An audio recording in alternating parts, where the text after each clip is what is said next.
오늘 오후 1시부터 30대 이상은 누구나 휴대폰으로 자녀 백신을 예약할 수 있게 됐습니다. 사전 예약자들이 병원에 오지 않아 백신이 남았을 때 쉽게 이걸 파악해 대신 맞을 수 있게 된 거죠. 그래서 예약하려고 들어가 보면 주변 병원 대부분의 자녀 물량이 제로였습니다. 이 백신에 대한 불신도 있지만 이 백신을 맞고 싶어하는 이들도 많다는 걸 확인한 하루였는데요. 해외 업무가 급한 직장인, 신혼여행 앞둔 예비 부부까지 관심들이 컸습니다. 첫 소식 김단비 기자가 보도합니다. 무역 업무를 하는 40대 임석규 씨는 오후 1시가 되자마자 스마트폰으로 자녀 백신을 검색했습니다. 영상이라든가 직원들이라든가 통해서 체크를 하는데 직접 체크를 못하는 게 좀 답답하죠. 대안이 없다 보니까 백신 관심 많이 갖고 있죠. 오늘부터 네이버 또는 카카오톡으로 자녀 백신을 조회해 손쉽게 예약할 수 있습니다. 병원에 일일이 전화를 걸어 남은 백신이 있는지 문의해야 했던 불편을 덜 수 있게 된 겁니다. 당장 해외로 출장을 가야 하는 직장인, 또 신혼여행을 해외로 가고 싶은 예비 부부의 문의가 잇따랐습니다. 코로나19 팬데믹 이후에 출장을 못 나가고 있거든요. 여건 자체가 된다고 하면 저는 빨리 맞고 또 해외 업무를 봐야 되는 입장이기 때문에 9월에 결혼 계획인데요. 신혼여행을 해외로 가고 싶어서 지금 자녀 백신 접종을 맞아야지 2차 백신까지 맞고 계획한 대로 시간을 맞출 수 있을 것 같아서요. 1991년 12월 31일 이전 출생자면서 사전 예약 또는 접종 이력이 없는 사람이라면 당일 자녀 백신을 예약해 접종할 수 있습니다. 네이버 또는 카카오톡으로 자녀 백신을 검색한 뒤 자녀량이 뜨는 의료기관을 골라 예약하면 됩니다. 자녀 백신이 나오면 알려주는 알람 서비스도 신청할 수 있습니다. 다만 자녀 백신 접종을 예약한 후 당일 의료기관을 방문하지 않으면 다시 예약하는 게 불가능합니다. 채널A 뉴스 김단비입니다. 이렇게 자녀 백신에 관심들은 큰데 물량이 없다는 게 결국 문제입니다. 아무리 확인해도 예약 가능 물량이 없고 접속자가 몰리면서 카카오톡 어플리케이션은 한때 먹통이 되기도 했습니다. 박지혜 기자입니다.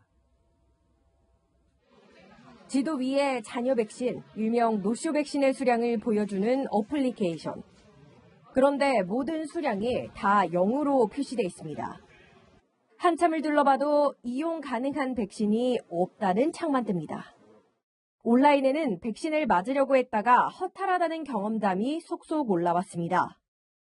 성인 때 그 검색을 한번 해봤는데 회사 주변이나 집 주변이나 전부 다 0이고 제 자녀 백신을 찾을 수가 없어가지고 실망스럽기도 했고. 카카오톡을 이용한 자녀 백신 예약 서비스엔 접속자가 몰리면서 서비스 개시 직후인 오후 1시 13분부터 약 2시간가량 먹통이 되기도 했습니다. 방역당국은 오후 내내 자녀 백신이 없다고 표시된 건 의료기관이 아직 접종 마감 시간이 안 돼 노쇼 물량을 파악하지 못했기 때문이라고 설명했습니다. 서버를 재가동하는 작업을 진행하고 있는 걸로 대부분은 이제 의탁의료기관에서 접종을 종료하기 직전에 많이 이제 등록이 될 것으로 파악을 하고 있습니다.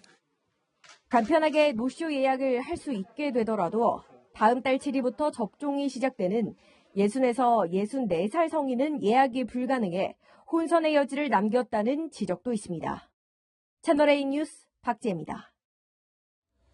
오늘부터 만 65세부터 74세까지 일반인을 대상으로 한 아스트라제네카 1차 접종도 시작됐습니다. 이 병원마다 예약한 접종자들이 끊이지 않고 찾아왔는데요. 이 정부 목표대로라면 매일 30만 명씩 접종을 해야 합니다. 조현선 기자가 이어갑니다. 중랑구의 한 병원, 70대 한 남성이 대기 중입니다. 오늘부터 시작된 만 65세에서 74세 일반인의 1차 백신 접종을 막기 위해서입니다. 좀 더 어려웠죠. 누구나 다 당연히 맞아야 되는 거고 안 맞으면 또 안 되는 거지. 편안하게 가족들도 자주 만날 수도 있고. 따끔합니다. 따끔해요. 놀라지 마세요. 접종자들은 우려와 기대감을 동시에 드러냅니다. 오기 전에는 조금 불안하긴 했어요. 이거 과연 맞고 많이 아프면 어떡하나 그랬는데 지금은 안정이 돼요. 이제 맞았으니까. 빨리 왔습니다. 마음이 편안합니다. 평범한 일상 복귀가 가장 큰 바람입니다. 예, 이제 맞으시면 앞으로 그냥 따끔하고 마스크 풀고 제일 이거 푸는 거 제일이지 뭐. 같이 다들 모여서 마음 놓고 다닐 수 있는 거. 빨리 막아야지 마음이 편하잖아요. 또 이제 가족들도 서울에 있는 이제 친척들도 좀 찾아뵙고 또 혹시 뭐 집안에 뭐 편찮은 분이 있잖아요. 제가 문병도 가고 싶고 그렇습니다. 접종 첫날인 오늘 전국 12,800개소의 위탁 의료기관에서 하루에만 52만 명이 접종을 예약했습니다. 정부 목표대로라면 6월 한 달간 900만 명이 맞아야 합니다. 정부는 접종 독려에 나섰습니다. 너무 무리하시지 말고 물도 충분히 드시고 저도 아스트라제네카 백신 맞았는데 걱정하고 약도 준비했는데 별로 아프지 않아서 약을 먹진 않았거든요. 만 65세 이상 백신 접종은 다음 달 3일까지 사전 예약을 받습니다. 이런 가운데 7월부터는 50세에서 59세와 고3 수능 수험생의 접종도 시작됩니다. 채널A 뉴스 조현선입니다. 여전히 백신 접종을 꺼리시는 분들, 맞고 나서 이상 반응이 있지 않을까 그 두려움이 큰 거죠. 이 대통령이 직접 이상 반응이 생길 경우 적극적으로 지원하라 했지만 막상 현장에선 이상 반응을 신고하려 해도 이 접수조차 쉽지 않다고 합니다. 김승희 기자가 취재했습니다. 지난 6일 화이자 백신 2차 접종을 한 80대 여성. 접종 6일 만에 뇌졸중 진단을 받아 반신이 마비됐습니다. 여성의 딸이 보건소에 연락하자 백신 연관성이 담긴 의사소견서를 내라고 안내했습니다. 하지만 병원은 소견서 작성을 꺼렸습니다. 백신을 맞아서 이런 증상이 온 것 같아 말씀드리니까 기라고 얘기도 못하고 아니라고 얘기도 못 하시겠다는 거예요. 인천에 사는 60대 여성도 비슷한 일을 겪었습니다. 아스트라제네카를 접종하고 사흘 뒤인 지난달 27일부터 피부에 붉은 점이 생기기 시작했습니다. 보건소 안내로 병원을 찾았지만 의사는 이상 반응 신고를 하지 않았습니다. 백신 맞아서 부작용이 이렇게 났다는 증거가 없다.